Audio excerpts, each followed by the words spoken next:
We are back. We are back. We made it for an episode 2. Hey, still consistent. Still consistent. 2-week streak. Can a 2 be considered a streak? I guess it's 2 weeks on Wednesday at 6 o'clock Eastern. So 6 Eastern. Hey, as long as we keep the schedule, I feel good. this is going to be the official start time, 6 o'clock Eastern. We changed it from last week. Kind of works with our school. We put it in the description of the YouTube video so everybody would know, but yeah, doing it early kind of sucks. Kind of sucks, especially with how fluctuating work and school will be for all of us. Kind of just fit for all of us. Hopefully it fits for you. I know exactly when my classes are. You don't. I do too. I do now. I did go to college orientation. That went well. Went that yesterday. Went about 8 hours on that. Way too long. Nobody heard and didn't hear anything. I did not just start the podcast with my mic muted. Did not just do it. Mute everything. Did not just do that. Hey, great way to start a second podcast, right? Right. Technical difficulties, it happens. Right. So, our subject for today, Twitch. What we're streaming on right now, not what we'll be posting it to, but what we're streaming on right now currently.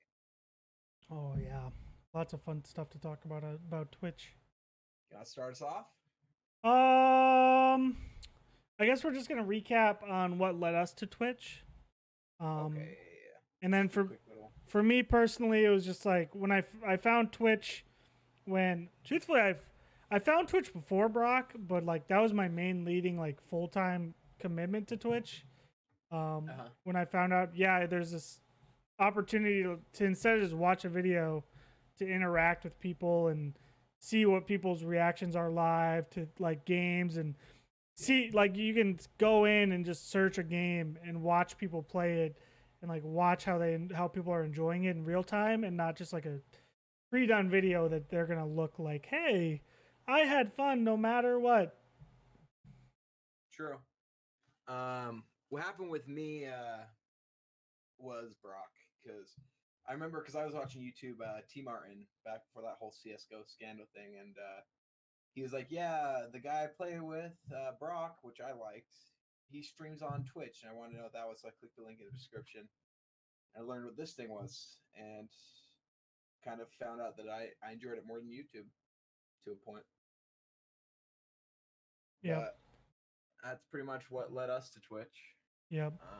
One of the things we wanted to talk about this week was some of the problems we have with Twitch, like some of the stuff we don't like so much. And I have a big one. And my big one is bits. Twitch, get your shit together, lower the cost of bits, make it more fun for everybody. This 40% markup on PC and then a 50% markup on mobile is BS. I'm upset. I don't like it. I think it makes the fun of bits go away when you have to pay 40% premium to donate with bits. Yeah, to clarify, it's like, isn't it like it's 40% on computer? So the bits are things you can donate to streamers for those that are on YouTube. And for every 1 bit, you get a cent. Every streamer gets a cent. Yep. So to donate 100 bits, you have to pay $1.40 on PC and $2 on mobile, I believe. So it's like you pay $2 and you give the streamer $1. When as opposed to like a donation, you give someone like 100, they get like 97 of it or whatever. Yep. So it's just like it's actually really helped spark up some fun in Twitch. Like people really enjoy using bits. It's really not smart. It's a really fun way to donate. Like, disclaimer, you're not allowed to, well, bit farming actually isn't against the rules. I think it is now. No. You can still farm bits. There's nothing against farming bits. You just can't farm bits for yourself. Right. But yeah, you probably still can. I don't know what the actual process is now, but it used to be that midnight West Coast, the bit cycle would reset. So they'd get a whole new ad set for the day, and you could literally just sit there and continually watch ads and get 10, 5, maybe 50 bits at like an ad, depending on the ads you were getting and what you were getting to like for the watch. And you could do it for like 2 hours. So I used to go every night at midnight West Coast, and I'm on East Coast, so that sucked. But I would farm bits and just get $5 to $8 a night on bits. Let alone I don't do that anymore because I don't know. I'm pretty sure you still can because I did it a couple weeks ago. I didn't get very much. I got like maybe $1 before it finally cut me off. But yeah, no, bits are just such a fun way to donate because they're so fast. Like you can just be in chat and type cheer and then the amount you want to like donate, and it's just so much more fun. Oh yeah. It's just so much more fun to donate that way because it's so much more interactive, and like the reality is like the chat sees it, everybody sees it, so it's like it's a lot more fun in my opinion. Like I've seen donations get ignored, but like I think that bits are easier to see, like in terms of like letting everybody else know that you're donating, even though if you're vain and want people to know you donated, like what are you doing? Right, but like I think also is the ease of access, because once you have bits in your account, you're literally in a stream. You just type cheer 100 or cheer whatever you want. Yeah, it just pops up. If you want to donate to a streamer, you have to click a link, go through, edit in all your information, and then it finally goes through. Yeah, but it's a lot easier just to go cheer 20, enter or whatever. Yeah, very, very true. I mean, and that's just, I think that's the problem. I think that's just the bits problem. But I think some other problems in Twitch come down to like how their punishment system. I don't know. I think that it used to be worse. I think that now it's not as bad. You think so? Yeah, because I've started watching some of those YouTubers that talk about like the Twitch bans and stuff like that every week. And they talk about some of the smaller channels, and they're way more lenient now than they were 2 years ago. 2 years ago, if you did something bad as a small streamer, you were just banned. You just got you just got perma banned like that. Now they basically have a 24-hour ban, a 7-day ban. I think it's like a 30-day ban, and then a perma ban. So you get a few. And they can skip certain ones. Yes, if you do something really bad, like have sex on stream, you're gonna get instant perma banned. But like, I don't know. I think it's gotten better. I do think that, you know what, I do say that they're not very fair in terms of like some streamers get a lot more leniency. And like, I guess I most broad for me is like even just the partner streamers, but they're literally affiliated with Twitch. They're partnered with Twitch, so I understand. But yeah, like when Summit shows a video of a dragon having sex with a car, and he gets a text from his rep at Twitch saying, "Don't do that again," like that kind of stuff. Actually, I don't even think that would happen anymore. I think that he'd get a 24-hour ban for that. Oh, just yeah. I will say this. Yeah, I will say this. I think that they have cracked down on some of like the leniency, but you still see it. You still see people get away with stuff. Oh yeah. I think on it, because I've been seeing a lot of things about how Twitch is sexist, like a bunch of stuff like that. Oh yeah, they talk about how they're way more lenient to females. Oh, and I don't want to say that, but like it happens. Like there's so many examples. There's also examples of like if Twitch doesn't want you on their site, you're gonna get off that site. Like they're gonna find a way to ban you. Like you just can't piss off Twitch. I'm gonna adjust my camera a little bit, just make it look a little bit better. It's a little off-centered. But yeah, you see that all the time. If you've ever seen some of the things they've said like how a female, like there was a female streamer that got banned for like a week or a day for saying straight up like hard R N-word. And then you get Tfue that like was insta banned for 30 days for saying a slur of a animal. Yeah, that's true. I like there's cases for that. I'm not gonna sit there and judge. I think that I don't know why they do that. There are very blatant instances of some female streamers get more leniency, but You know what? I can't justify what these people behind the curtains that are handing out bans, why they're doing what they do. Right. Like, I do think that like some of these, some bans, like the Tfue ban, like that ban in particular didn't make any sense to me. Like, I understand, like my mother is Southern, like she's Georgia grown, like I understand that what he said is like where she's from. Like it is a racial slur. Can be. Not so much. I'd say much more prevalent in older years, not now. Yeah, I mean it's just like I don't know. I think it was a stretch to say that he's was using that word for what they said he meant and not for the fact that the skin looks like a raccoon. Right. Which is what he was saying, because the skin looks like a raccoon. Oh, it does. So it's like, I don't know. It's just kind of like the argument that's been happening on YouTube. Context matters. And it's like, come on. Like, 30-day ban for that? Was it a 30-day ban? I don't think it was. He ended up getting it down to like a week or something. Or like 3 days. But the biggest thing about that is Twitch had released, they did this whole conference about how they're going to start looking at stuff and say context matters. And so, like, if he would have said that and it would have been like a black character in the game, then I would have saw like something a little bit like, then that makes sense, right? Yeah. But like, if you're any sane person, you look at that context, like you got to know what he means, right? Yeah. But oh, and someone else just brought up an interesting thing in chat. They said somebody got streamed for saying all girls are hoes on Twitch.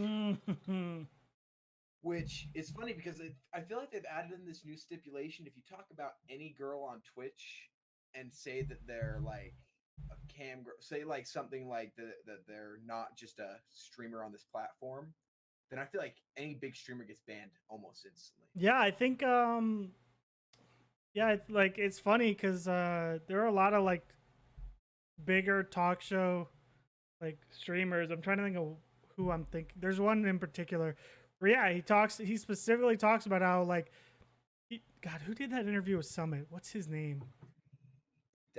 Destiny. He literally talks to when he did his interview with Summit, however long ago that was, they literally sat there and that was a whole discussion whether like it's like what their opinion on like quote unquote what their opinion of camgirling is on the website. But yeah, you can't do that anymore. New TOS, like you can't say anything. If you are saying bad stuff about other streamers, they don't like it. They don't like it anymore. They don't. BS. I think. I don't know. I understand it because they don't want the world seeing like, hey, this streamer's just talking shit about this streamer, and like, I think that they're really trying to limit the like drama that happens in like the IRL section, like. Basically, like when you see these streamers sit in the IRL section and pull up other streams and just talk shit and just like if they didn't respond to them or if they didn't do something, they would literally just talk shit in the stream. And it's like they don't want that kind of stuff. I get it, but let's be honest. There are some females on this website that know what they're doing. That's all I have to say. Well, you've seen commentary on it. Like, who was it? I think it was, and I'm allowed to name names because I'm not popular enough for it to matter. But, it was, like, it's like Sunny D or something like that. I don't know what it was. That was her name or something like that. And she got banned for, taking off her jacket and having like a sports bra on or whatever. Is she the one that came on and like made a video on Twitter or YouTube and said, guess what? Next week, all I'm doing are wearing slutty outfits, are low cut shirts and push up bras. And she's like, I'll push the limits as far as I can. Just they can't ban me. Yeah. Like, it's like, and just stuff like that just instantly was like, It was kind of like the Alinity thing saying, I'm gonna copyright strike him. This kind of just leaves a bad taste in your That mouth. those people, they know what they're doing. Oh, All yeah. power, all like, I don't know. My opinion is that Twitch is seen as a gaming site, and part of me has wanted the part of me would love to see the IRL section go, but there is some really good content on there. Oh yeah. It's just so hard to justify. Like, we get it. You're pretty. Good for you. I'm proud that you're making like this a business plan for you. But like, show some restraint. But Like, the thing is like they've got it to the point where you can't really draw a line, because you draw a line and all of a sudden it's sexist against a girl. yeah. Or it's just getting rid of everything. So it's either all okay or none of it's okay, pretty much. Yeah. They pretty much cut the line as much as they can do it. I don't know. I think that there are definitely female streamers on the website that know what they're doing. Oh yeah. Oh yeah. Like, they know. But as soon as you call them out on it, oh no, that's sexist. They know exactly what they're doing when they wear that low-cut shirt, and when their camera's looking down at them, when they're playing Just Dance with the game a quarter of the screen, the rest of it is them. It's like, you know what you're doing. You know what? I don't know. And I'll say this. I think that it comes from like, I want Twitch to be a gaming site. I want it to be a place for gamers to come and find gamers streaming games. But it's a streaming site. So I guess you're never gonna lose it, but it's just, I don't know. My opinion of Twitch is that that's what it is. It's a gaming site, and like, right, it's known as like the largest community game streaming site or whatever. Like, yeah, and then like a good example is like they really tried to like shut that stuff down back in like the Zoe Burger days. Oh, and like the IRL section was so bad back then. Like, that was what, 2 years ago already? It's been a long time since she got, like, people like that have been kicked off the site. But it's like, I don't know. My opinion is that there's always a way. There's a good and a bad way to conduct yourself.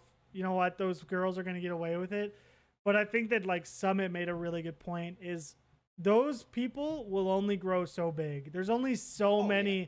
There's only so many like guys and kids on the site that are going to be looking for these low cut shirt girls jumping around playing Just Dance.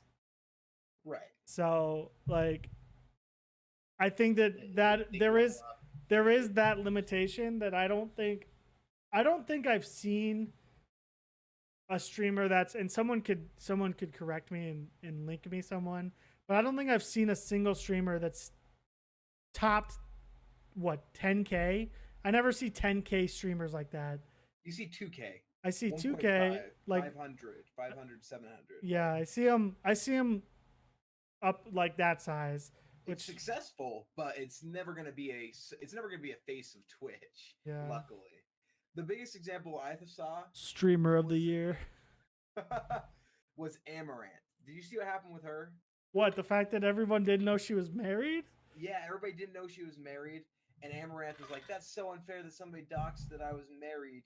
What do you mean? You're married. It's public information. Well, not only that, was the thing was like you show stream clips and she's like, "Man, I'm just so sad I'm single right now." Trying to bait out donations. Oh yeah, for sure. That's what. And so at that point, like, that's snaky as fuck. Yes, I don't want to say anything about anybody because that's a no-no on Twitch. But yes, I think that's definitely the intent. Like I said, these people know what they're doing. They know that what they have to do to bait out donations, to keep their stream alive, to keep people interested. Like the new thing. Patreon. You're not allowed to advertise your Patreon anymore. Oh, you're not anymore? I don't think you're allowed to, like, Amaranth has a lewd Patreon. She does. It's just, it's out there. Go to her Twitter, you'll find it. That's probably where she makes but she used to link I think she used to link her Patreon in her Twitch like panels. I don't think she's allowed to do that anymore. I don't think that you're allowed to advertise any sort of lewd or sexual content from the site. So yeah, it's just like if you were sitting there saying, God, I don't know, I can't even say that because that's okay. I was gonna say I agree with like I was listening to Summit's thing. I watched that whole interview.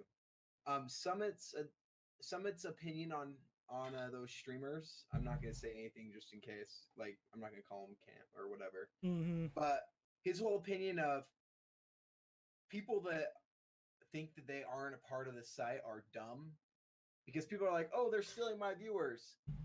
Let's not act like the people that watch an Amaranth ASMR stream are gonna be like, oh, well, she's not online. Let's go watch the BeardedJay podcast. God, like, yes. Like, come on. Yes, dude. What do you mean? Realistic. We're gonna get an Amaranth fan in here one day, and you're just gonna be like, shoot. My whole point's dead. Shoot. Like, I said we'd never get one of you. Like, I'm not gonna steal a viewer away. An Amaranth is not stealing a viewer away from me. Like, there's no chance.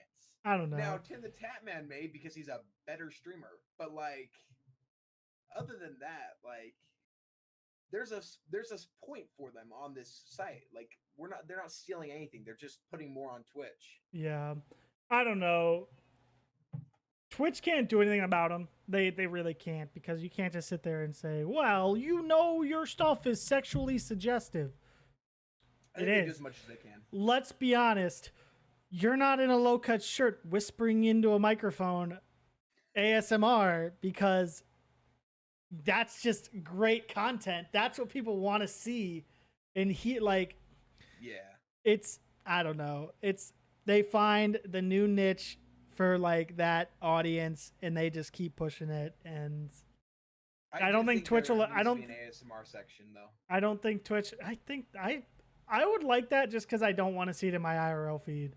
If I'm going to IRL, I want to watch somebody in Japan or someone, you know. Like I will watch IRL travel streams. I will watch IRL cooking streams.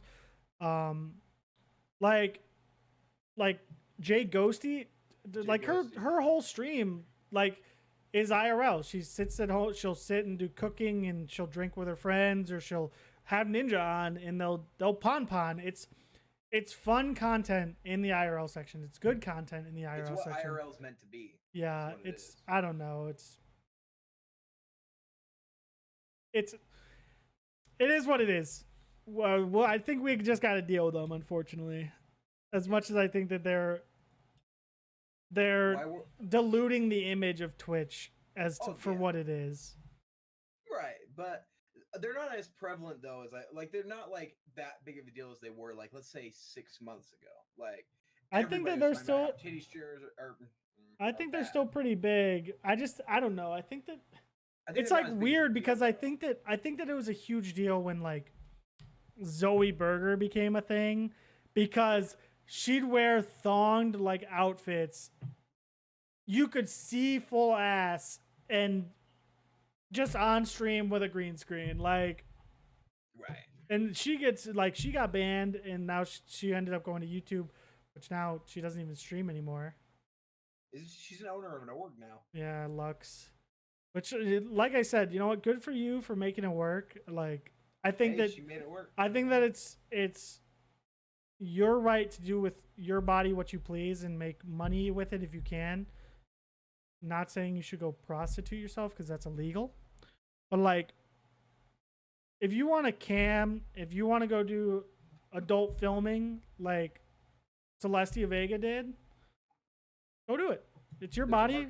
There's a market for it. My opinion is that it's not on Twitch. nothing beats that market, to be honest. Yeah. Like, and it's like, anyway. well, I want to say this, and it's okay. This is what like is funny to me. You have people on the site. Celestia Vega is still on the site, and I'll give that girl so much props for the fact that she is an adult film actress. And she will get on the site and sit in the IRL section fully clothed and talk to her chat. be an actual streamer? She will. Yes. She won't talk about her work. She never does. And I give you, and like that right there is like props. Like, okay, you can be on, like, you don't have to. I can't even. I will exploit. You don't have to exploit your body on the site in risque ways that are allowed just to be like on the site and like have people watch you. Yeah. I don't know. While we're on the topic of bans and stuff like that, someone in chat wanted us to bring up the guy that pretended to be in a wheelchair. Did you ever see that guy? That guy that debated the whole internet, dude. Stands up. We all were debated. Okay, I think like that guy. If you guys have not seen that guy, that is exploitation at its finest. Pretended to be debilitated. Is that disabled? He pretended to be disabled and in a wheelchair. Acted like he couldn't walk. Acted like he couldn't work. Donations to help with medical expenses. And then forgets to turn off his webcam one day and jumps stands up. He stands up. Walks away, and everybody's like, "Huh?" Oh man, dude. Did Jesus touch him on the way up? Oh man. I'm gonna use that. I'm gonna use that to segue into our next topic for like. Wait. Well, before I want to say one thing. Do you think he should have to give back all the donations he got? No, I think so. I think that, you know what, the fact that if your link says donations are non-refundable, the fact that you got duped is not worthy of. You don't deserve a refund because you got duped. But at that point, it's an illegal charity. It's not. It's not a charity. You're donating to him. Oh, he was sued. He was sued apparently. Well, I'm not surprised about. I highly doubt they won, just because, you know what. I think that misportraying yourself on the internet is not a crime. Or isn't a crime at that point. No, it's not like I was saying, hey, I'm doing a charity stream and I'm donating all the money to St. Jude's and then I pocket the money. It's like that's illegal. That is a crime. But like, yeah. If I convinced you I can't get out of this chair, I don't know. It's up to you. It's up to you to determine why you're donating to a stream and what you're trying to get out of it. I don't know. There are people though that will do donation or do charity streams, and then they'll take 5% of what they get and give it to the charity, so it's not illegal, and then pocket 95%. To those people are just scumbags, I think. Mm-hmm. Absolute scumbags. Okay. Well, I wanted to transition into our next topic of advice and tips we have for new streamers by saying tip number 1, turn your cameras off when you're done streaming. If you're smart, get some of these. Your advice? How about don't fake in a wheelchair? Okay, well that's just like whatever. He could have kept going if he hadn't gotten caught. The face of Twitch goes to TwitchCon in a wheelchair. Hey guys, how's it going? Pushes him out, he gets up, tries to beat up. They're in a building with no elevator. He ends up on the 2nd floor. How'd you get up here? What do you mean? I had someone carried me. Spider-Man. But yeah, make sure your cameras are off. And I think that's a big like tip for like security. If you have cameras, like I have a camera here and a camera there. My closet's right there. I change right there all the time. Cover your cameras. Dude, okay. I have privacy covers on both my cameras because if my computer gets hacked, I am not interested in somebody fucking messaging me saying, "Ha, we have pictures of your bare butt. We want money." And I'll say, "I'm a nobody. What do you mean you want?" Put it on Facebook. Send it to all my old Facebook friends. Wow, yeah.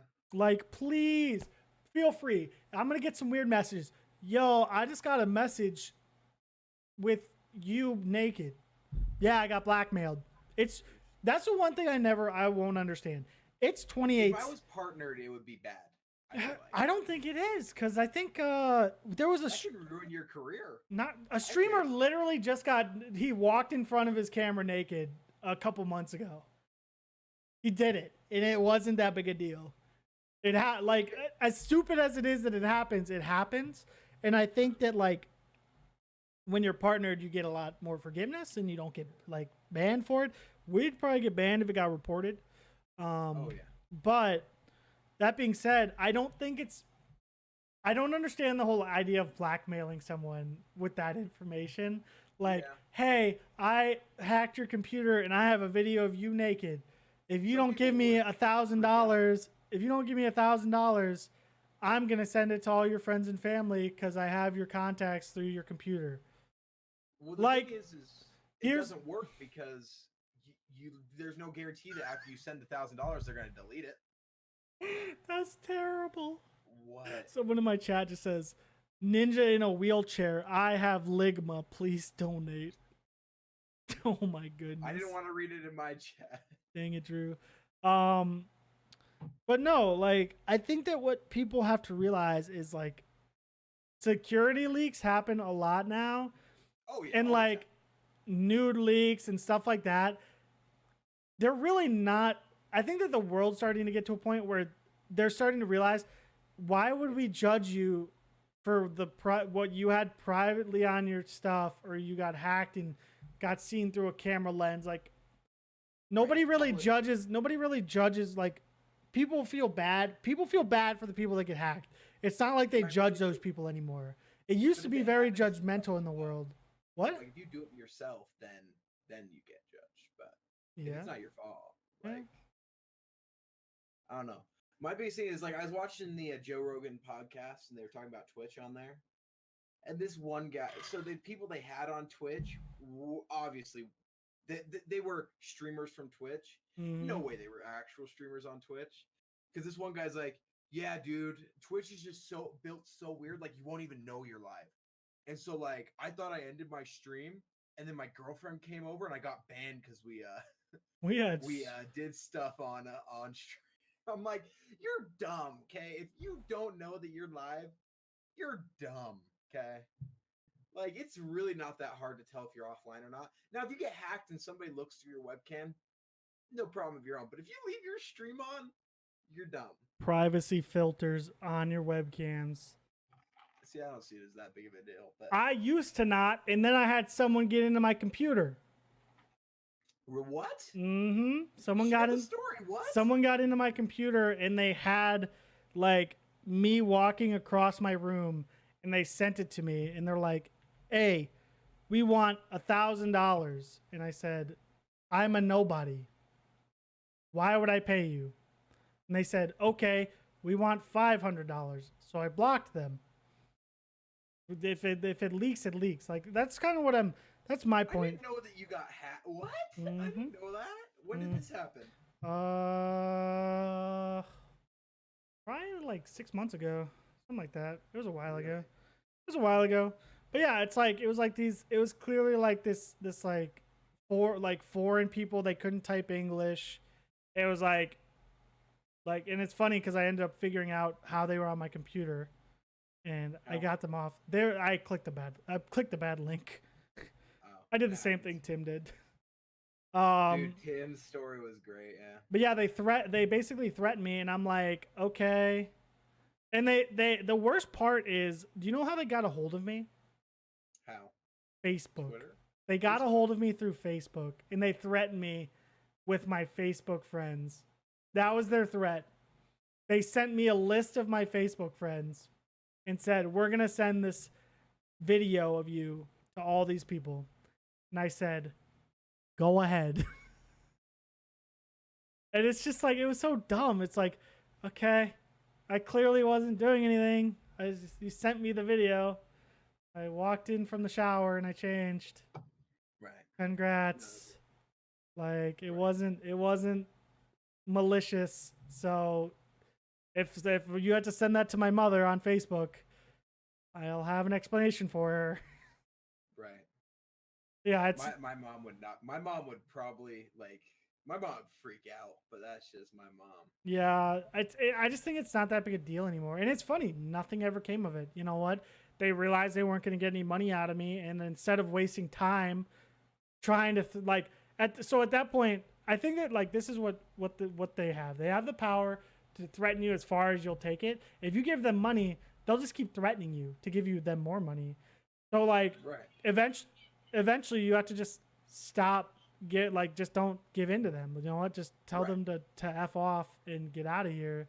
And it's if they had done it, it would have sucked for a while. Yeah, it would have been embarrassing. I probably would have gotten some weird messages from some old Facebook friends but it didn't happen. And you know what? The fact is they're trying to target people that they think they can get a quick buck out of, and then they move on and do it again. And they just keep doing it. And it's like, if they're not willing to spend the time to actually do it or spend multiple days threatening you, it's like, okay, bye. Yeah. Oh, okay. So we've been on the top. We let this go all the way to where you're gonna get your computer hacked and news deleted. Yeah. How about we go back to the original advice and tips for new streamers? Yeah. Okay. You told me to tell the story. I thought it was a. I did. Sorry, I didn't know you ever got hacked. I wanted to know the story. But advice and tips to new streamers. Okay, I'm gonna go through the story of okay, you start your Twitch account. Okay, day one. Hi, I'm Jimmy at Donut Lover XX3, Twitch.tv, whatever. Right. 0 followers, 0 views. You want to start up your stream. Okay. What's the first thing you do? Find something to stream on.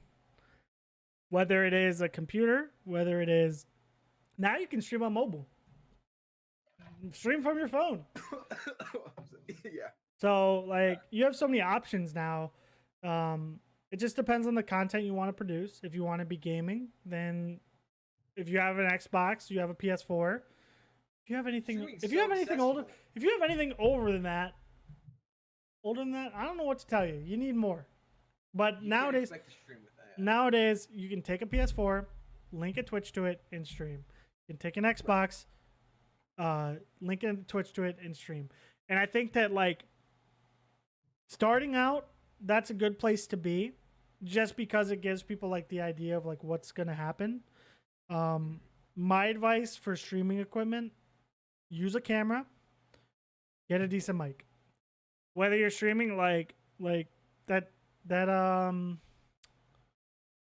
that player that won the Fortnite tournament, he streams strictly from PS4, and I guess now people watch him.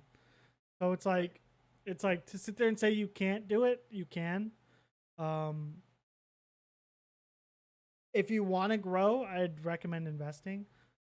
But that's just equipment. That's just equipment stuff. Right. The biggest thing is for when I go to something to base something off of quality, you don't necessarily need something that pops out quality wise. You just need something that doesn't take away from your content.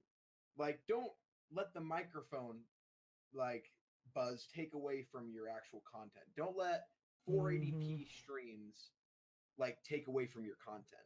Make sure people can focus on you and not on your audio issues or your video issues or whatever. That's the biggest thing. So that's the first base. Make sure you can put out a stream that isn't distracting. Okay. Says Jay. Oh, those were the days. Other advice I have is I don't know. I see a lot of people, and it's it's getting a lot more frequent from what I talked all my streamer friends. They say it's becoming more frequent where people are coming into their chat and they're getting messages a lot more now that are saying, "Hi, I'm live. Can you drop me a follow?" No. I'm a new streamer. Can you come stop by? No. If you want to network with me, my biggest tip, if you're streaming and you're stuck and you're not sure how to grow, network with other streamers. And by network, I mean, go into streams, talk to the streamer, find someone around your size, collab with them, work with them, share it, spitfire ideas, stream with them, play together, create content, good content together. But don't sit there and think that if you go in and say, "I'll follow you if you follow me," that's going to really get you anywhere. because it feels good for the first little bit. Like, oh, I just got a new follower, and all I had to do is follow him. It feels really good to hit that like 50 follower mark, but there's a point when you start to realize that it's just empty. you're getting a number. It's kind of like if a YouTube channel had 1 million subs but was only getting 1,000 views. And it's like, that's like an exaggeration, but like that's kind of the idea, is just because someone follows gives them no reason to tune in. Like, go in, Right. network, and like, don't just go into a stream and say, hi, I'm Timmy, I also stream. Like, talk with the streamer. Like, get a communique going before you just jump out the fact that you're a streamer. Like, hey, I'm a streamer too. Like, I think that you can network and make friends and find other streamers and like subtly explain that you're also streaming without being that guy that's just like going into chats and saying, hey, I'm live. I mean, I don't want to act like I'm like a perfect example, but sell out, Jay. But like when I started off, 0 followers, 0 whatever, started the new account, J Flight, right? I went to my school and I asked a bunch of my friends that I knew liked Twitch, and I was like, yo, could you guys help me? Got up to like 20, 24 follows, right? And then I went and found this streamer, washed up streamer named BeardedSkillz. It was BeardedSkillz. I wasn't washed up then. Now I'm washed up. Oh, I mean, it's not you. It's totally not you. But I got into his chat, hung out with him. His stream title is actually looking for duo, which I don't know if he actually knows that. He still doesn't know that. But I started playing with him, had fun. I think after I'd played with him a bunch of times, I was like, you know what? I'm kind of into the streaming thing. Could you help me set it up or whatever? And we went on from there and kind of grew together, to be honest. He was always kicking my ass when it came to stats and whatever. And then I did some things that I do not recommend, and it worked out for a little. Man, that was hilarious. I'm telling the story. We can't not tell the story. So wait. No, I want to tell the story. No, Let me tell the story. You can tell the story, but let's wait a little bit because that's when I had gotten a base of 300 followers. So let's get into how to conduct yourself first, and then we can tell the story of what to do once you start feeling stuck. No. I want to just preface the story with this is how you. So as we were talking about not going into streams and selling out and just saying, hey, I'm live, me and Jay were playing Fortnite. And I think, like, I said it as a joke because I think I was so much closer to my number than you were. Oh, so it was like I was like 8 follows away from my like 700, and then no, you were going to 650. I was going to 450 or to 350. Yeah, and I was like 15 followers away, and Clint was like 5 followers away. Mm-hmm. And so I made a joke like, I bet I'll. No, you were way closer. That's why it was a joke. I remember now. I was way farther away. I was like 25 follows away from mine. You were a couple away from yours. And so I'm like, man, how funny would it be if I hit my goal before you? So this guy has the nerve to go into Tim the Tatman's stream and donate to him. And the message he says is, me and my friend are having a race to follow goals. I'm going for 350. Can you help me out? Please. And I watched, and Tim, if you can pull it up, Tim, pull it up really easily. Tim is the nicest streamer, and it was so funny. I watched this clip, and I've never seen someone so on edge of whether they want to destroy someone's life and just ring them a new one or help them out. And he tipped to the help him outside, and he gets a bunch of follows. Don't be that guy. Don't donate. 180 followers. So in one stream. It was so dumb. I had like 500 viewers live, and I was like freaking out. So dumb. I would never recommend it because that's how you get permabanned in a stream. He would be so lost. You would be so lost if you got banned in Tim's stream. I'd be so. What do I do? I did get banned for that. Did you? Yeah, I went back to check my stream and I was banned. On his chat. On his chat, yeah. I would message him because he was. I would, if you donate again, I'm sure he'd get you unbanned. Because he literally went along with it. It wasn't like I have a feeling that a mod saw it and just banned you. And right, and do you know what I kind of want to do though? Like, if I ever get big, like the one person I want to meet is Tim the Tat Man, right? And play with him if I ever could. So I kind of want to be like, while we're playing, him like recognize me or whatever, and be like, you know, Tim, I'm still permabanning your chat. You know, bro. I kind of want that from like, you know. I'm trying to find the clip. How would I play it though? If we just pull your monitor up, and then you'll be face camless, but you'll be able to my stream and your stream will see it. Just go. Go screen capture. Mm-hmm. Okay. I have a. Oh, where is it?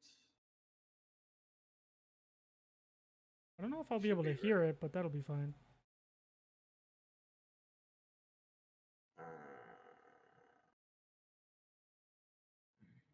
Might be easier to pull it up on YouTube.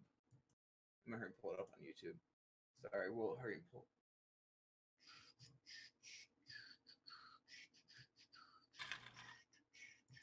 I made him a thank you video that he skipped my donation the next day. Feels bad. But I did make him a thank you video because I felt bad. Yeah, don't be that guy. Oh, because it's a horrible thing to do. Yeah. Other kind of. Oh, I have it right here. Okay. We're gonna go. Let me go into Discord and change it to screen capture.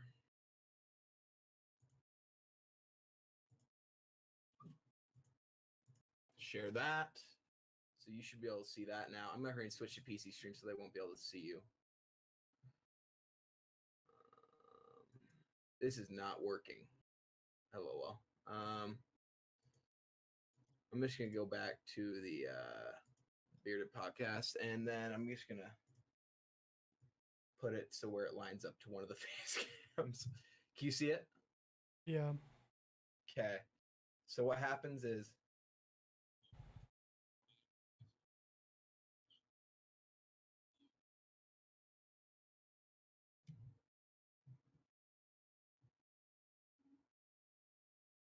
did you cut it?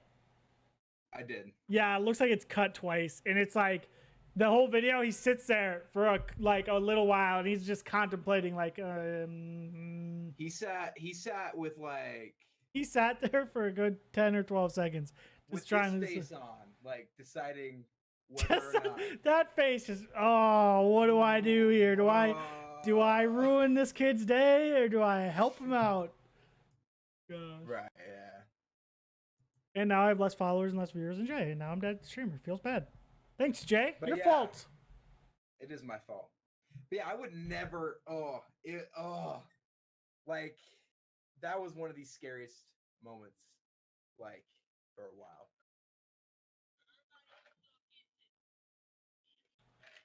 But yeah, I would never recommend it.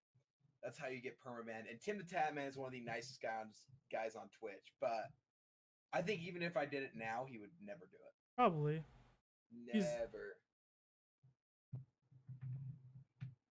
Man, what other advice can I give to the youngins trying to be Tim the Tatman? Network is first thing. That's first. That's key. Network? I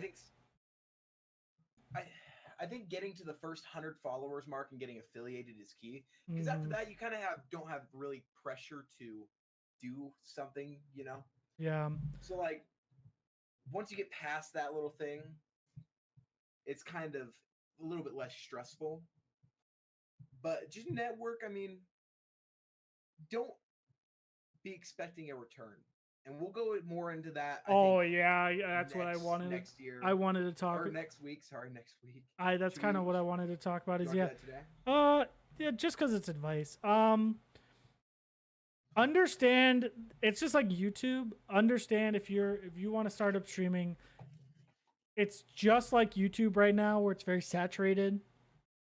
And understand that growth, if you're like me, I like to play the mainstream games. I do. I played H1. God, man, H1s were the day, man. I was good at that game. Played H1. because I was good at it. I played PUBG because I was really good at it. But PUBG, like, these games have blown up so much with these big streamers that it is impossible to it's not impossible. It is extremely, extremely hard to grow playing H1 when it's big, PUBG when it's big, Fortnite now. It's right, like you get one random person popping in every 3 weeks. Like you are so like Rocket League, you'll get like 3 a stream. You are so far down the list. The list on Twitch works based on your viewership, and it's really hard when you are 12 and a half page scrolls down a list. And that's on a game like PUBG now. If you're my size and you're on Fortnite, you're 25 wheel scrolls down the list. No, you're more than that. Yeah, you're pretty far. Yeah, I guess. Even at the 10 viewer range, you're 25 scrolls. No, I don't think so. It's pretty bad. I don't think so. But it's, yeah, like, understand that growth is hard and takes time, and it doesn't just come easy. I saw a Twitter account. Man, I think I saved that tweet. Nighthaven, or do you want to? I thought you were gonna add him on Twitter. I did. I messaged him. I think I responded. No. Let's conversate and then send him the clip. If I can't find the tweet, it won't really matter. I remember what was on the tweet. I do too, but I forget where I saved it. Oh, I think it's in my clips. But yeah, so this guy, I see on Twitter this Twitch account complaining. Growth on this site. Name drop? If I don't have his name, I can't. I know his name. X Nighthaven. Growth on this site is hard. So the problem is he literally been streaming 3 days. He had been streaming. His account was like 3 days old. I checked. There's a way to look up. There's a way to look up accounts, and so his account was like 3 days old, and he's complaining about how he can't get views. And he's at the bottom of Twitch. And he's at the bottom, and how they should make the big streamers be at the bottom because they already have so many viewers. You've been streaming for 3 days, guy. And I think I added him on Twitter, and I said, man, I've been on the site for 2 years. This account is 2 years old already. And I've been streaming on it for 2 years. Plus, the account beforehand was probably only like 6 months old. So I've been on the site for 2 years. Seriously streaming. Right. I have 730 something followers, and I average 2 to 4 viewers. So to sit there and complain about how you're not getting views and nobody's coming in when you're playing Fortnite, your stream quality is iffy at best, and you've been on the account for 3 days. Like, it's hard to grow. Don't let that dissuade you. If you want to stream, go for it. You know what? It's the break in is so easy now. It's so easy to get into streaming that I recommend, if that's what you want to try to do it. Don't do it expecting to make money. If you're going into it trying to be ninja and make millions of dollars a year, you know what? I think you're going to be sorely disappointed. Go into it because that's what you want to do. I've been streaming for 2 years with almost no viewers, and it hasn't stopped me because I love this platform. Oh, it's awesome. And you found it? Yep, I've saved it on my phone. It's at X Short Height. I'm done for today. I had 4 viewers. I had 4 views, no chat though. Then everyone left before I started doing really good, and no one even said hi. Twitch is so depressing and not fun. Why do people with most views go at top? They have enough views already. And then another tweet he said was, I get 0 views or followers, but I stream for hours and a pro Fortnite player. I'm going to preface this with I looked up his Fortnite account. He's on console, and he had like 30 wins. The fact that you say you're pro, just he's clearly he's clearly a kid. No, he's not. And then the tweet continues. It would mean a lot for a guy to follow my Twitch and my Twitter. If I break 5 retweets, I'll start streaming and will try my best for the W. So I understand that Twitch can be dissuading. Having 0 viewers, having no chat activity. It's hard. This is why networking is so important for small streamers. Not only to grow your stream size and get viewers in, but to find a way to get past these moments of, oh, my chat hasn't moved. 3 hours of streaming, my chat hasn't moved. So if you're playing with someone, you won't be looking at chat as much. If you're in a Discord call playing a game, you're talking to that person, just going like joking around with that person. You're not going to be distracted with the fact that you have no viewers and no chat activity. And guess what? If you're not streaming, you're not going to have any chat activity or viewers anyways. So, yeah. And if that pushes you, you're not going to be a good streamer. That's why millions of people do it and not millions of people make it. Yeah. I guess like a basic tip, turn your viewer counts off. Oh, I did it a long time ago and I never regretted it. I did it about the 9-month mark. It took me way too long to finally say, it's off. It's like really hard to look at. I will admit it's really hard to look at that number to say 0 or 1. It's really hard. It's really depressing. It's really hard to like keep playing through that. But if you turn it off and just focus on the fact that you're enjoying playing, who you're playing with, I think that you'll get through it. And use Twitter, use Instagram. If you're having fun, the more fun the stream has. So if you just focus on having fun. If you have friends that like are into gaming, drop your stream to them. Get friends, family in. Summit's biggest advice, and I hear he drops this advice all the time on his stream when people donated. Because everybody asks. Get your friends and family involved. If you can, get them in there. My experience is that doesn't work for me. None of my friends from high school were really gamers, so none of them really care about Twitch. That's just like was my experience.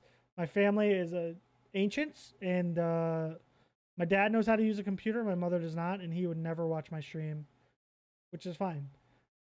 But if your family is willing to tune in, give you a viewer, if your friends are willing to do it, hit them up. Get them in there. Oh, yeah. You know what? That's an easy couple of viewers if you can get them. And right.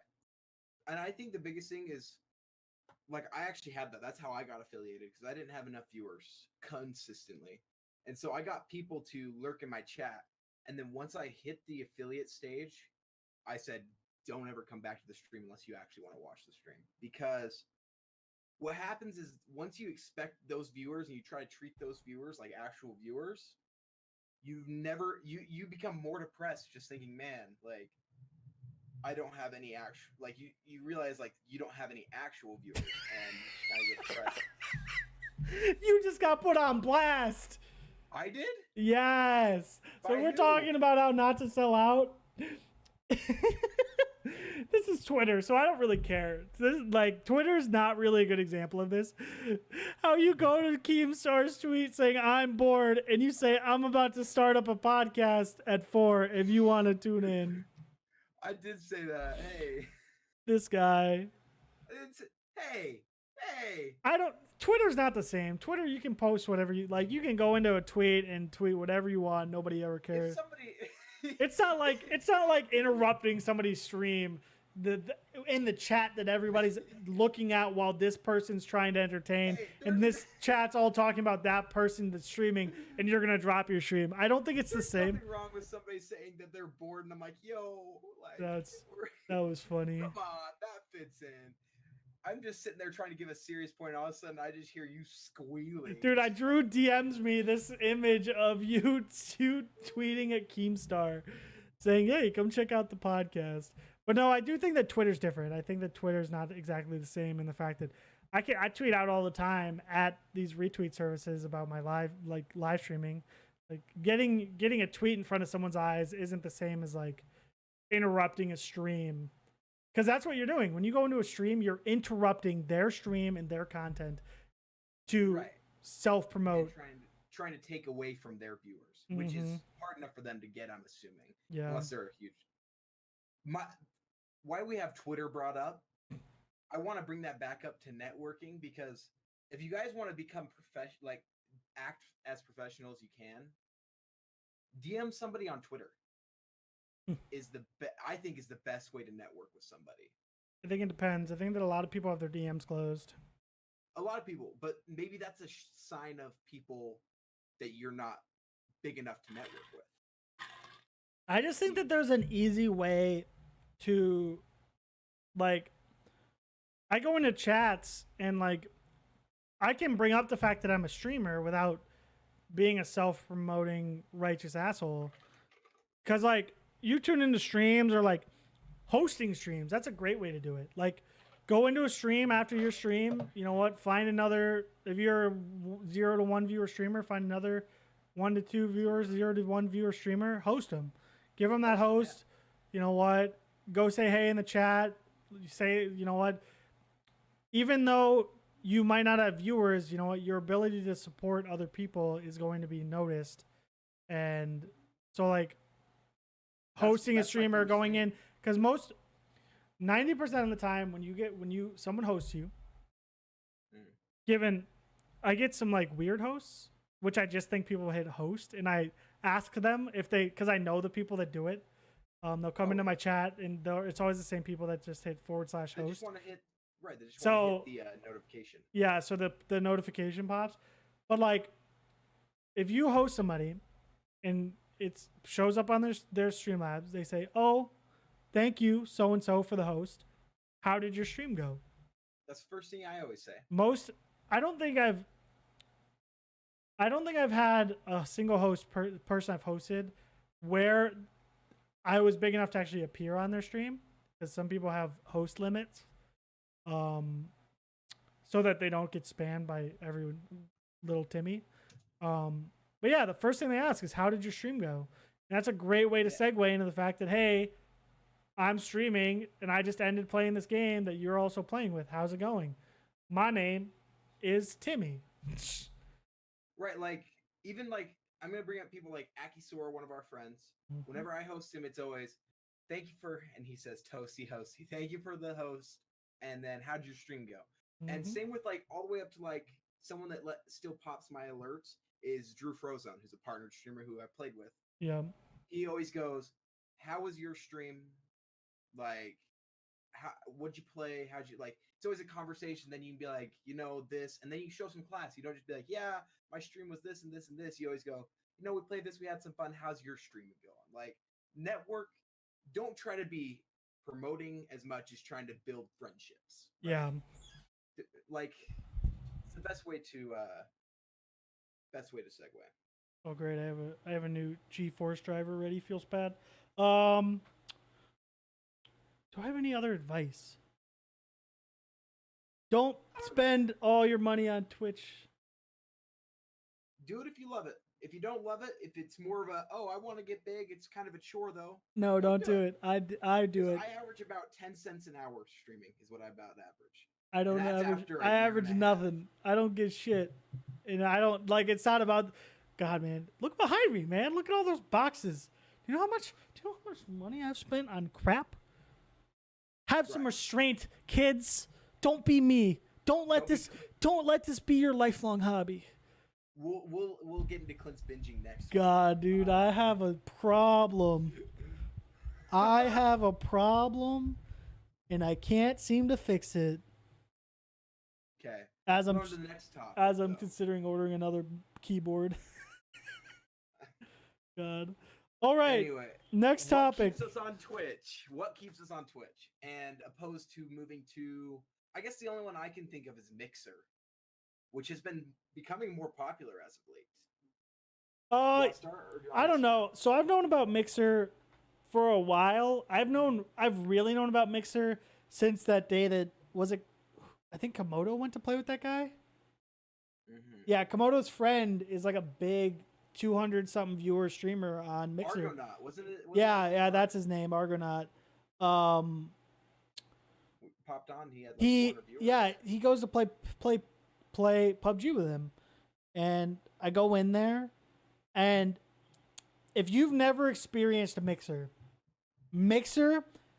Mixer's technology is next level. I will say this: Mixer has really cool streamer integration, like option integration, stuff that like Streamlabs and that kind of stuff give you. A lot of like client-based options that like you can gift them like cool like gifts and stuff. There are very cool things on Unique on things. Mixer. It's technologically it's a very good platform. It's instant streaming is next level. Like Twitch has low latency.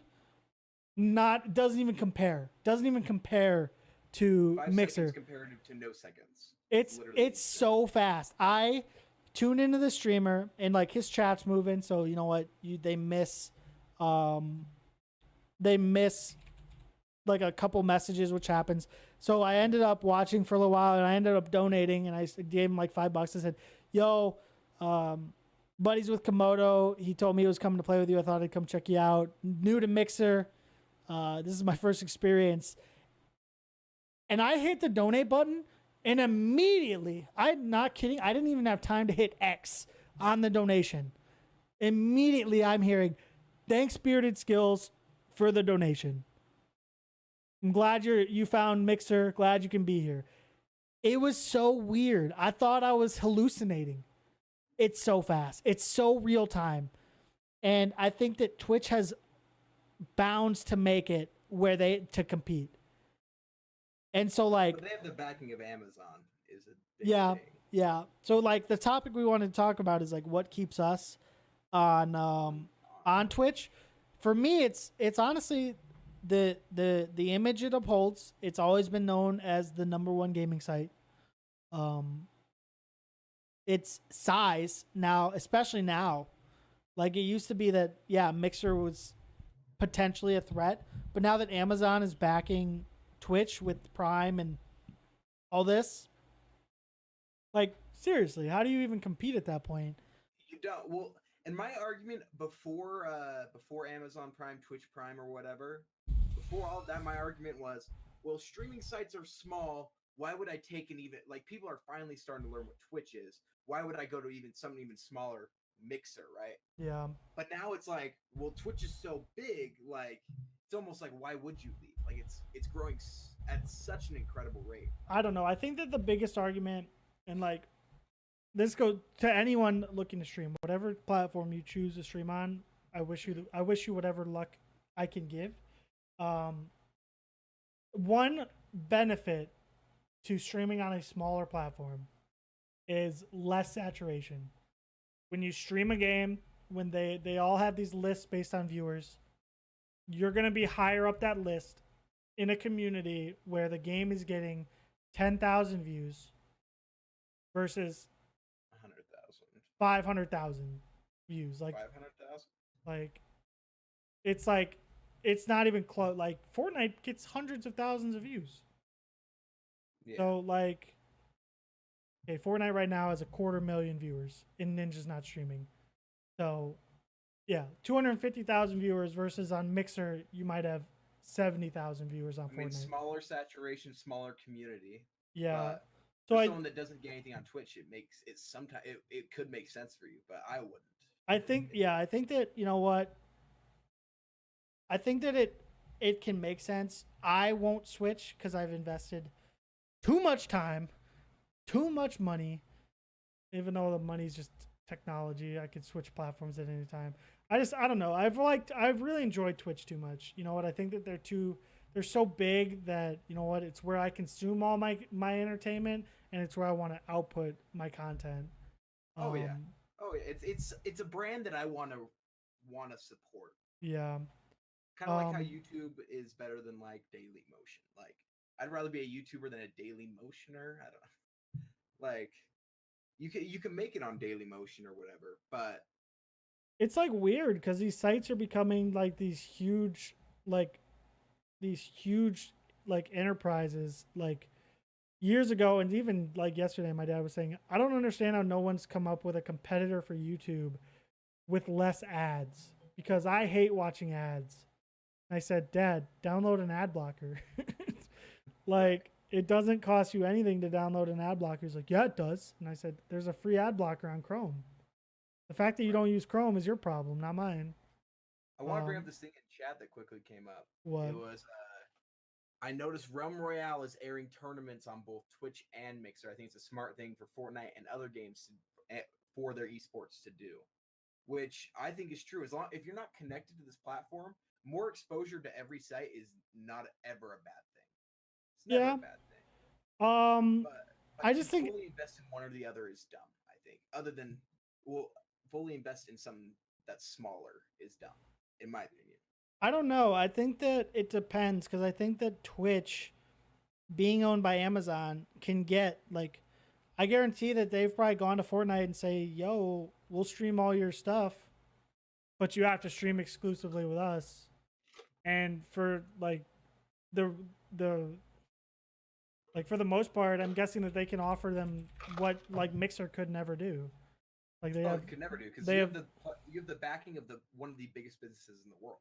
Mm-hmm. Okay, so I pulled it up. I have Twitch and Mixer pulled up side by side with the game browsers. I'm actually gonna show this. I'll show this because I don't need to talk. Show my turn on screen share. That's the wrong monitor. Hello? I can't use my main monitor? Discord, you suck. Oh no. Discord, I hate you. I guess I'll just put it over here. No, I can see it on your Streamlabs thing. You messed up everything. Okay, well the problem is this monitor where my OBS is screen share. Share. Put it full screen. Now I see your screen. Okay. Yeah. So right now we have both sides pulled up. On the right is Twitch, on the left is Mixer. Fortnite has 250,000 viewers. Fortnite on Mixer has 5,600. 5,600. Mm-hmm. That's pretty. That is the difference. That is the size difference. And when I mean like saturation, yeah, that is what I mean. Oh no, I might have just dicked everything. You back? Oh, thank God. I was scared that I thought my camera was gonna go back to OBS. No, we're good. We're good. But yeah, so like the size alone is what keeps me on Twitch, just because this is where the viewership is. This is where the growth is. It's the biggest streaming site for gaming in the world. Mm-hmm. By far. But like, I don't know. I can't not recommend. I can't sit there and say don't stream on Mixer because its technology is there. It's growing. I think that if it got backing from a big company, that, you know what, it would take off. To make the subscription service better. And yes, the subscription service does need to be cheaper there too. Their subscriptions are $6 a month, which kind of sucks. Yeah, I just would never close the door on the biggest site. I don't know. I've been on Twitch for too long. I think that the technology, I think that Twitch has some stuff to do better and things to offer streamers that like Mixer does. That, you know what, that they just have to catch up. And I think with competition breeds better success. Like, yeah. It'll happen. Yeah. I'm really glad that Twitch now has a low latency mode, but I still think that they have some major work to do to compete because there is no more real live experience than Mixer right now that I found. It's so immediate. It's so truly live because the second you hit enter is the second you're seeing them respond and read your message. It's so crazy. And it isn't too big of a deal, but it is. No, it is. I think that you have to go in and experience it. If you haven't experienced it, go find someone using that encoding setting in Mixer and tell me that it is not wild to see how real time it is. And it's not like, and it's weird because I go into streams on Twitch all the time and like type in chat and there it seems like I go into streams and sometimes it feels like they're delayed like 40 seconds because you type something and it just feels like it takes them forever to respond or like they don't really seem to read it, and it's just like it happens, and it's such a real-time fun experience to be truly live like on Mixer. That is pretty good.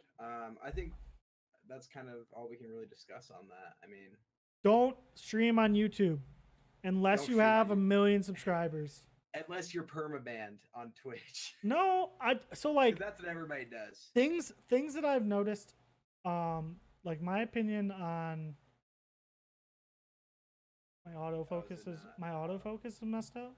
Hello? Wave next to your head. Can't see me. Your time.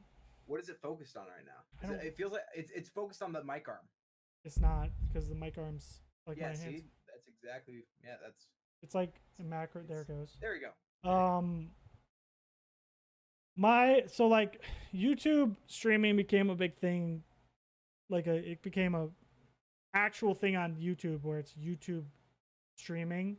Probably 2 years ago, about when I was getting into streaming. And I never understood why people would choose it unless you have a YouTube audience. If you have Syndicate streams on Twitch. It's nuts. He still streams on YouTube too, though. I don't think he does. You don't think so? I'm pretty sure he only streams on Twitch. He's also known as one of the biggest Twitch streamers ever, follower-wise. But he's not anymore. Feels bad, right? We don't need to discuss that anymore, but yeah.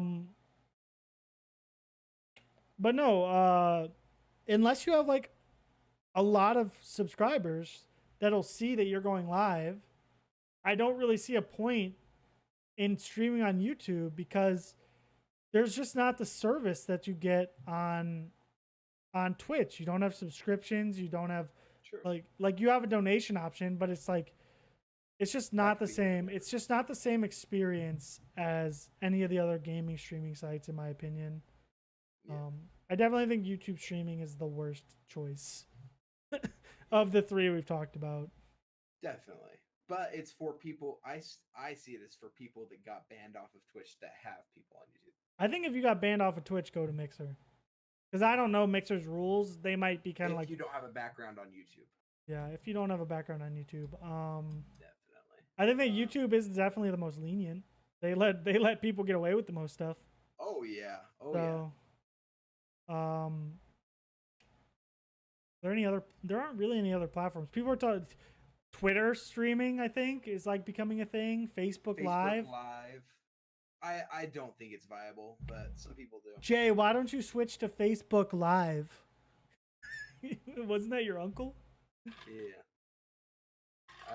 Because who's on Facebook anymore? That's why. He's on Facebook. Yeah, he's old. Old people are on Facebook. It's true. Okay. Fair enough. What we can move on is the next thing is TwitchCon. Who we want to meet, what we want to learn. Who's not paid? Who doesn't have everything paid for TwitchCon? Yeah, feels bad. I have my plane ticket though, so it feels good, man. If Jay doesn't finish paying, we're gonna have an extra room. If anyone needs a room at TwitchCon, keep in touch. Yeah, okay. I'm going to TwitchCon chat. Who I want to meet at TwitchCon. Oh, so for those who didn't know, I've been having well, of course you guys didn't know this if you've been here before, but I have a bar below my face cam every time of my funds for TwitchCon to see who can pay it. And it's over halfway done, actually. And so even if I don't finish all of it, I'm still going to go to TwitchCon. It's just how much you guys will help me with, which is appreciated. You guys are amazing. With that said, TwitchCon is one of those things... Where am I going with this? That, like, is more of, instead of just a net, like a lot of people go to TwitchCon to network, which I think is a mistake. I'm gonna go to meet this dumbass right over here. I don't think that it's a mistake to try to network at TwitchCon. I think that it's just like anything else. You know what? You have to kind of balance what you're doing. You can't just be going up into everybody's face like, "Hey, I'm a streamer. Here's my card. Here's my card. Here's my card. Tune into me," because a lot of us that are going to be there are streamers. Like, so this webcam is getting on my nerves. I remember what I was gonna say. Okay, so what I was gonna say was for the reason I was talking about my TwitchCon bar. So for that whole bar thing, for everybody that's donated to my stream, I'm putting their name on a poster that I'm gonna design, and then I'm gonna be taking it to TwitchCon for me, Clint, and whoever's coming with us to sign, and then for any big streamers that I meet, I'm gonna try to have them sign it as well. And I kind of want to have that as like a poster, like instead of having Naruto, Sasuke, and Kirito, we'll have like the TwitchCon 2018 poster, and then if I keep going 2019, just of all the people that have helped get me to TwitchCon. You okay? We're about to get hit by a bunch of rain. But yeah, that's what I kind of want. That's one of the things that like I'm excited for TwitchCon is to have that poster. Hopefully I can get like Tim, Summit, Soda, whoever's going to sign it. Yeah. I don't know how easy it's going to be to get their signature. Dude, I want to meet the doc though. Dude, I think I'm going to be staring up into intimidation if I meet the doc. Oh yeah, that's the point. I don't know. I'm looking at like some of the stuff that like TwitchCon is gonna have, and like I don't know. There's a lot. So like the last year, I guess I looked a lot closer to the event. They did a lot of like lectures and stuff, and talked to like small streamers and gave advice and like I think that listening to like going to some of those things will be kind of cool. Oh yeah, I think that like that actually sounds awesome. Yeah, I think that there is the show floor. There's a panel for balancing streaming and parenthood. Go to that. Okay. Yeah, but there's a bunch of panels that I think will be really cool. Meeting some of the big streamers will definitely be like the biggest thing. It's like gonna be weird because it's hard to imagine that meeting someone like Ninja is gonna be easy. Someone like Tim is gonna be easy. It's like that's kind of my fear is that like I'd love to meet them, but it's so I'm so fearful that it's gonna just be so hard to like, and it's just like going to like a gaming convention where like you want to play a demo for a game. It's like, is it worth waiting 2.5 hours, 3 hours just to say hello and shake a hand? It's like, I don't know. I'm really looking forward to seeing some of our streamer friends. Aki's gonna be there. Jesse's gonna be there. Like T-Deek is gonna be there, even though poor T-Deek, man, his internet problems. But yeah, I'm looking forward to F in chat. But yeah, I'm looking forward to like getting to see people and meet people in like the IRL, and not just through the internet. Throat punch me the first time he sees you me. called my mother a Hoboken, and you said Hobokens are like drug users. What do you mean? She has a southern accent. You deserve it. Okay, so his first move's gonna be throat punch. My first move's gonna be a ninja block. Then I'll go in for the hug. I'm not a fighter. I'm gonna groin kick you. Now I'm prepared. But yeah, I think that it's gonna be like I am really curious what they're gonna do for the esports like stuff this year, because I think they're gonna do like some sort of an event. Can we sign up? Is there gonna be like an affiliate thing that we can sign up for? Nah, probably not. Like, we get like affiliate badges. Dude, but I don't know. I'm gonna self-promote at that thing. I'm gonna order the. Oh yeah, I'm gonna order Clint a shirt and make him wear my own logo. No. I am not wearing your shirt. I'm gonna do the drawstring bag I have in my merch store. I'm gonna get one of those and wear that around.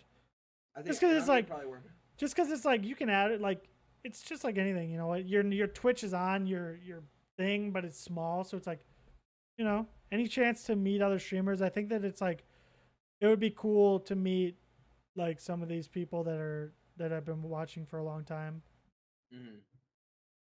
So, Kappa Cabana. We'll see. Guests 21 and older are welcome to treat themselves to an adult beverage. See you, Jay. Later.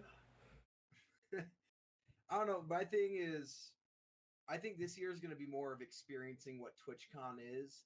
And then if I go next year, it'll be like, I know what to look forward to and what to do and like how to conduct and whatever. Yeah. This year's going to be kind of like a trial year. I'm still trying to I want to go to TwitchCon every year. I'm still trying to figure out if I need to rent a car, dude. That's going to be, I mean. If anyone going to TwitchCon is, wants to drive, I think it's like 40 minutes north to come pick me up, yeah, come get me. Come pick me up from the airport. We'll make friends. But no, it's like, it's so hard to decide if I really want to rent a car and just park it at the hotel. Or get an Uber, because the Uber is probably going to cost as much as the car rental. So, I don't know. Still have time, I guess. I'm excited. TwitchCon's going to... I still haven't decided if I'm going to vlog it or if I want to IRL stream it, because I looked up the IRL streaming things, and you can't do it at any of the parties or whatever, but you can IRL stream, like, just in general, the TwitchCon thing. Yeah. Right? I'm not even as sure... long as you're not causing trouble. Yeah, I'm not really sure how... I'm still not sure whether or not I'm looking forward to, like, the Twitch part, the TwitchCon party. Just because, like, the stories from last year were that, okay, there's a huge line, and it's just... It wasn't very intimate. It's just a bunch of random strangers that you don't really know. I don't know. Right. Dude, there's gonna be a cosplay contest. Yep. Feels good. Dress up as an orc. Is that a fat joke? No, it's an ugly joke. Damn. Gotcha. We're looking for a new roommate for TwitchCon. If you are interested, hit me up on Twitter at BeardedSkillz. Ouch. Wow. Okay. Wow. Okay. Let's recover. Ouch. Do we want to move on to the next topic, or do you have anything else you want to discuss in TwitchCon? Is there anything else about TwitchCon? Not really. Oh man, this last one is gonna be this last thing: balancing streaming and life. I want to start off with, I watched this video, okay, and this guy, he's like, I've streamed for 3 years and I only have 6K followers, and I'm sitting there, I'm like, man, like that's not that bad. You just gotta keep pushing through. But he made this video and Drama Alert shouted it out, because Drama Alert's all about making this thing about how not everybody makes it, you need to give up. But it ended up giving him like 500,000 views, and so now he's a live streamer all the time. So it's kind of like dumb. But he made this video about how it doesn't work out for everybody if you like, which it doesn't. But like, you can't invest everything into it like he did. He ruined his life doing it, right? Got a tattoo of like a controller on his face, or like certain weird things like that just don't make sense to me. This man is saying can't invest everything. He's worked part-time so he could stream more. Okay, I'm a horrible example. Wait, what? I guess I was just gonna say, like, everybody's walk of life is different. Balancing your stream schedule and like your real life, it literally depends on what you're doing. Like, Jay's got to work and pay for rent. I live at home. My parents pay for pretty much everything. I work just to have money to spend on computers and to save and invest. And it's like everybody, the biggest thing about balancing is you have to work your own schedule. You have to figure out what works for you. If you're in college and you're working, you know what, can you stream 1 hour a day, 2 hours a day? Can you stream whatever works for you? Figure out your balance. Don't throw things away to stream unless you're making decent money. Like, don't throw away a job opportunity because you want to pursue streaming. Like, streaming is hard to make it, and like if you think that it's what you want to do, find a way to work it into your life. Find a way that, you know what, if you're like me, when I was working full time 40 hours a week, I was working 7 to 4. Was that working 7 to 4? Yeah, 7 to 4. And then you take a nap till like 8 o'clock at night. 7 to 3:30. Yeah, that was the first couple of weeks. That was really bad. That job sucked. It was very exhausting. But no, like you'd find slots of your day that you can fit streaming into if that's what you want to do. I actually know quite a few streamers that had to quit streaming because you know what, it just didn't work for their lifestyle anymore. Be realistic. Like, is the biggest thing. Don't act like life is Disneyland. Just don't think that. I don't want to be a pessimist because you know I want everybody to like dream big and try to achieve like growth on this website. Right. I just don't expect explosion. Oh yeah. So just like understand that you might blow up, but you also might not. So like don't base your whole life around like don't base like I know a guy that bought a computer and said that if I can't pay for it with bit donations, then I'm just gonna have to send it back because he was using like a payment plan. Don't do that. Like if you can't afford something, save up, find a way to get it. You know what? Don't make it an all or nothing. Yeah, don't make it a hobby until it isn't. Yeah. That's actually a really good one. Make it a hobby until it isn't. Says the guy that's spent a used car worth of money. Horrible. Oh, I'm talking about me. Well, no, but you see, I wouldn't say you are because you have the time for it and you have the resources for it. Yeah. Me, I literally moved out of my house. I work the bare minimum I have to work to get through my day, and then I stream. And I love it. I mean, some people like to be able to go out to eat. I'm okay with eating mac and cheese twice a day and being good. Says I work minimum.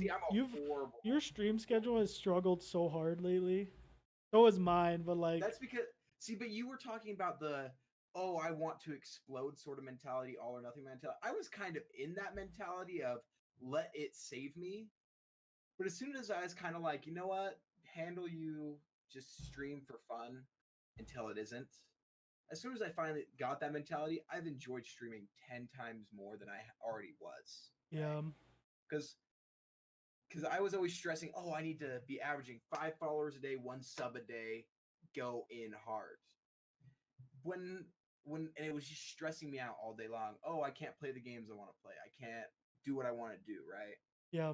So I'm just trying to like be happy. You got to be healthy, which I'm starting to be better at. Colin's just gonna help with that. You're not unhealthy.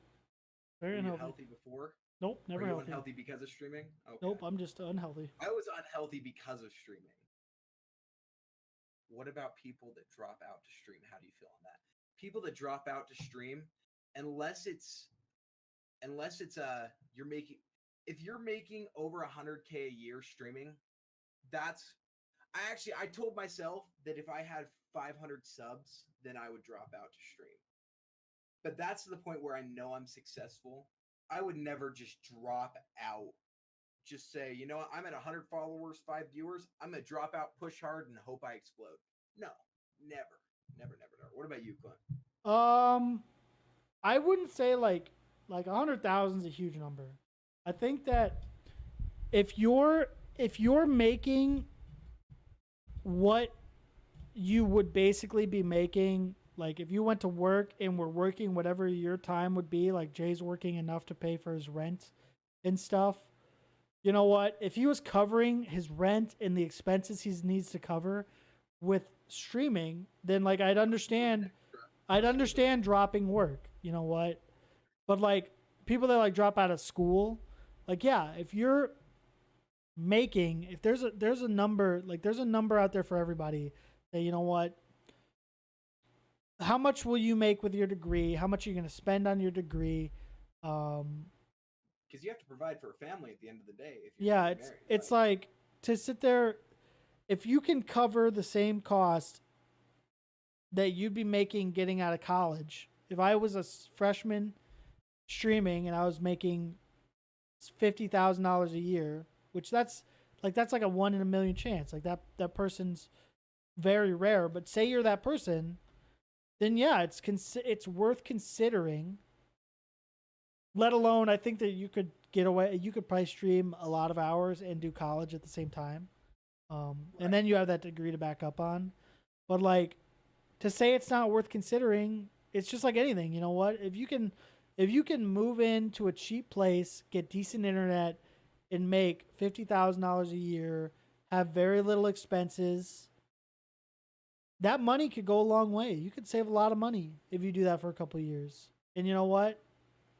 To sit there and say that like Ninja's like a huge, like an ungodly, unreal example, like even Tim the Tap Man, they probably have so few expenses because their job is to sit at home, use the internet, pay for their, like, they pay for their house if it's not already paid off.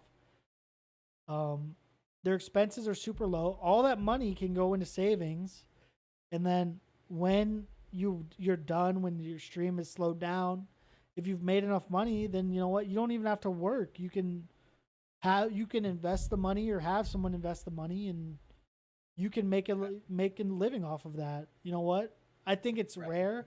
I don't drop out of college. Don't just think that, like, if I dropped out of college, if I didn't finish getting my degree where I am now or where Jay was at, or like even at 6,000 followers with 20 viewers, like it doesn't make sense. You know what? But I think that it's just like when Jay moved out of his house and was seriously struggling to pay rent, it was kind of like anything. You know what? You're going to learn your lesson. If you're going to learn to make, I think that this is one thing that everyone has to do. You have to make your own mistakes. You're going to learn really fast that it's really hard to make it and expect to pay rent and expect to pay for food, expect to pay your bills, like doing this. You know what? You have to hit a number. And if you're not at that number, there's no reason for you to drop out of work, drop out of college. Like, it's not just a single number. Like, I wanted to bring up, so there's a streamer, and we're not going to bring up anything else about the stream. So the one thing I think he said, which was incredibly smart. So it's, I probably shouldn't even bring up the name. So he said, if I made $1,000 a month streaming, I still wouldn't go full time because that's not enough for me. But like, if I made $1,000 a month streaming, I would be full time streaming, because for me, I've been living off of $550 a month is what I've been, which is horrible because my rent costs $450, and then I spend $100 on gas and food, is what I spend it on. So I should probably be making more. But like, if I made $1,000 a month, I would be doing full time streaming, not even have a job, just going to college, right? But like for him, like he has bills to pay, he has stuff, expenses he likes to pay for. $1,000 a month is not enough for him, right? So it's all about what your number is. You need to look at your life, how much you need, and we're talking like it's easy to make $500 a month. It's not. It's incredibly hard. Yeah. For someone like us. Like, I'm not gonna bring up how much I make because I don't make hardly anything, right? Like, I just do this because I love to do it, and it's gonna stay that way for a long time, if not forever, right? Same with Clint. Same with. For sure. Like, it's whatever. Like, as I said earlier in the stream, I average 10 cents an hour, probably. And my mom always brought up, well, you could be spending that hour working, and all of a sudden that hour turns into $10 an hour, right? And that's true, but like, I love to do it, so that's why I do it. I don't know. That's the biggest thing, and you need to just make sure you're not unhealthy about it, but at the same time, you got to take some risks if you want to succeed. And that's how I balance streaming in life. I'm still learning how to balance it, and I think I'm getting better at balancing it. But, dude, it was bad the first couple months. Well, you were literally just like there was a point where your entire mentality was streaming has to take off. It was just like, and it's such an save me from McDonald's. It's such an I think that's such an unhealthy way to approach this site, because it's like it's so easy to put yourself in a hole that you just won't come out of. Like if you do that, it's just like it's if you go move out and you're locked into an apartment, you can't pay rent, and like you're not working, and you just think that that's gonna work. Like it's just you have to be realistic. You do, yeah. With like what's happening, step on step. It's not step by step. It's a person to person basis. Like you can't say, oh well, Jay survives off of this, I can survive. No, it's what you have to deal with, what your living circumstances are, and what you're able to tolerate. And so yeah, I mean that's all I really have on the balancing life and streaming. What about you? I don't know. Like for me, I think that the biggest thing for me is like I think that like when we're talking about numbers and like what it would take for you to stream full time, I would have to be making like 20% more than if I had gone back to work where I was working. Oh yeah. Because God, I forget what I was even making. I think I was making like God, what was I making? 13 an hour? I don't know. 11 an hour? I don't know. I was making something. I think I was making 13 an hour. Working at that warehouse. And it's like cuz it doesn't make sense to me just the way I grew up. It doesn't make sense to me to quit working if I'm making less money because I can work. I was working and streaming. And like I don't know. I think that it just depends on like do I like would doubling my hours really double my viewage and double my donations? I don't know. Could it? Yeah. Could it get worse? Yeah. But I don't know. Literally, I think it would take a lot for me to consider not working, not balancing working and streaming. I just think that like if you're streaming, if you're not partnered, don't even consider it ever. Oh yeah. Get a job, supplement your income with a job, go to school. There's a point like partnership is a point where I think that you can consider, and I say consider because even some partners can't make it.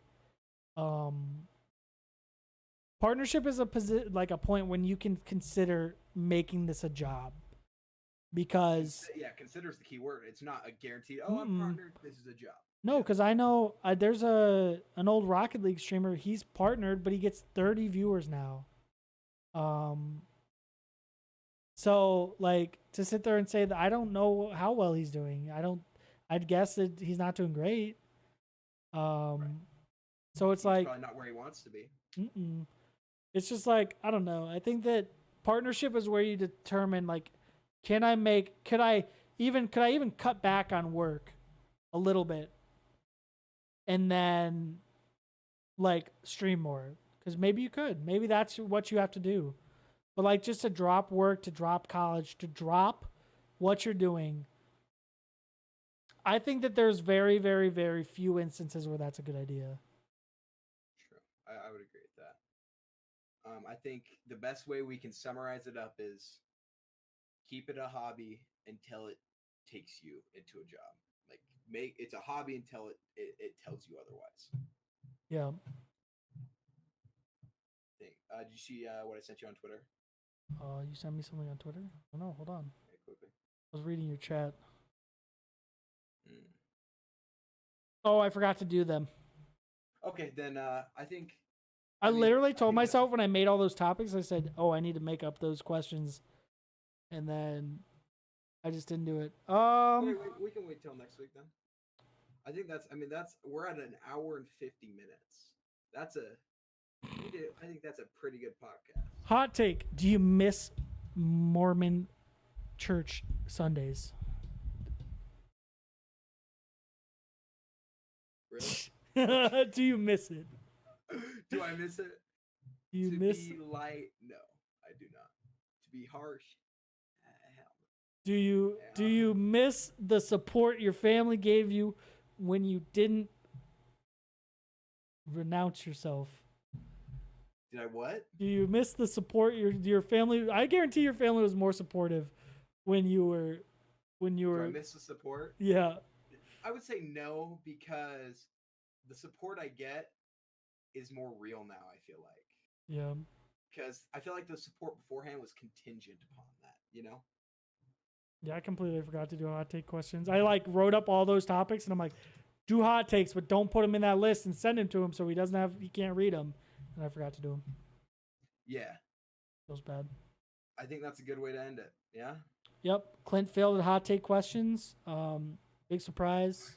Drop the ball. Welcome to the BeardedJay podcast. Clint sucks. I didn't have a mic on today. Forgot to do my questions. I forgot to record, so I'm gonna have to pull the clip off. No, I did too. It's okay. We'll get it off of Twitch VODs. We'll be fine. Oh, Clint, you idiot. I didn't even think about it. Do you have any outro that you've thought of? Because I'm trying to think of one in my mind right now. I might have. I don't know. I'm still waiting for you to edit an intro and an outro together so we can actually run it. Like an intro and an outro. Them, but I was thinking of putting them in post instead of just doing it live, because live just doesn't work, I don't think. No, I'll show you though how to edit it in post. Live works. I want to do them live just so I don't have to edit. Okay, I'll send them to you then. Because I'm a big editor, so that's what I like to do.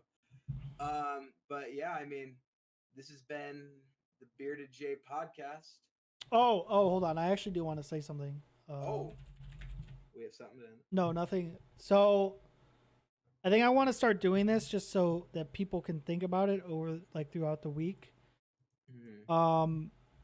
Next week we are planning on talking about basically our stages of streaming. Our growth, where we've been, what are computer stuff, stuff like that, setup, technology. So basically, if you have questions for next week, start to think about them, because we liked the taking questions midstream has been very enjoyable. So yeah, that's our topic, our stages of streaming. Our stage of streaming. We're going to kind of talk about our setup, stuff like that. If you have any questions about setup questions, stuff like that, stuff you want answered, put it in the comments, DM us on Twitter. Yeah. Feel free to come in during the stream and ask. You know what? We're gonna try to get through as much as we can and answer some questions for you guys. Every Wednesday, 6 p.m. Eastern time. That is the official time. Jay told Keemstar 4 p.m. He lied. 6 p.m. Eastern. I did lie. I didn't even think about that. So awkward segue out. This has been the BeardedJay podcast, the love child between the H3 podcast and small streamers. Oh God. But yeah, thanks so much everybody for stopping by. Thanks, we'll guys. catch you guys next week. We love you. Love you guys. See ya.